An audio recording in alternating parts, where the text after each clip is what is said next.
নমস্কার, মানিমিক মাইলেজে যাত্রা আজকে আবার আমরা শুরু করছি 8 জানুয়ারির নিফটির অ্যানালিসিস দিয়ে। আজকে নিফটি ডে টাইম ফ্রেমে একদম একটা স্পাইনিং টপ গোছে ক্যান্ডেল তৈরি করেছিল, কমপ্লিট ইনডিসিসিভ ক্যান্ডেল। আগামীকাল বাই চান্স যদি নিফটি আজকে ডে হাই বা 26,180 থেকে 90 এই লেভেলটার উপরে ট্রেড করতে শুরু করে, তাতে সেটা গ্যাপ আপ ওপেন হয়ে বা ফ্ল্যাট ওপেন হয়ে যাওয়ার পরে একটা বুলিশ রানের মধ্যে দিয়ে যদি এই লেভেলটাকে নিফটি ব্রেক করে এবং তারপরে আধ ঘন্টা সাস্টেন করে, সেক্ষেত্রে আমরা একটা বাই ইনিশিয়েট করতে পারি। আমাদের তখন টার্গেট বেরিয়ে আসতে পারে ওই 26,250 এবং তারপরের লেভেলগুলো। আর আমরা অবশ্যই করে একটা শর্ট টার্ম সেল ইনিশিয়েট করতে পারি। আজকের ডে লো বা 26,080 এই লেভেলটাকে যদি নিফটি কোনো রকম ভাবে ব্রেক করে নিচের দিকে, সেক্ষেত্রে আমরা একটা শর্ট টার্ম সেল ইনিশিয়েট করতে পারি। আমাদের তখন টার্গেট বেরিয়ে আসতে পারে 26,040 এবং 26,000 এর লেভেলটা।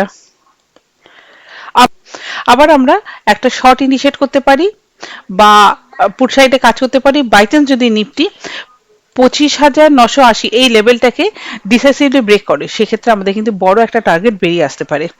আমরা 26,180 থেকে 26,070 এই জোনের মধ্যেও ট্রেড করতেই পারি, কিন্তু তার জন্য 15 মিনিট টাইম ফ্রেমে ক্যান্ডেলস্টিক প্যাটার্ন আমাদের জন্য খুবই গুরুত্বপূর্ণ।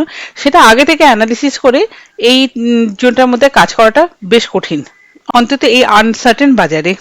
যাই হোক, এবার আমরা আমাদের স্টকে ফেরত আসছি। গতকালে আমাদের স্টক ছিল ভ্যাসকান ইঞ্জিনিয়ারিং। ভ্যাসকান ইঞ্জিনিয়ারিং এ আমাদের কয়েক পয়েন্টের জন্য এন্ট্রিটা হয়নি, কিন্তু এটা টার্গেট অ্যাচিভ করে গেছে। আমাদের ভ্যাসকান ইঞ্জিনিয়ারিং এ সেভাবে কোনো কাজ হয়নি। আমরা আগামীকাল যে স্টকটাতে কাজ করতে পারি সেটা হচ্ছে পলিক্যাব।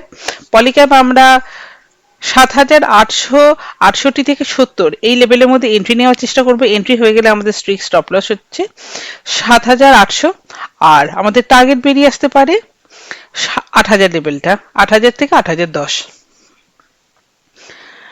আজ কিছুটা এটুকুই। Thank you, good night.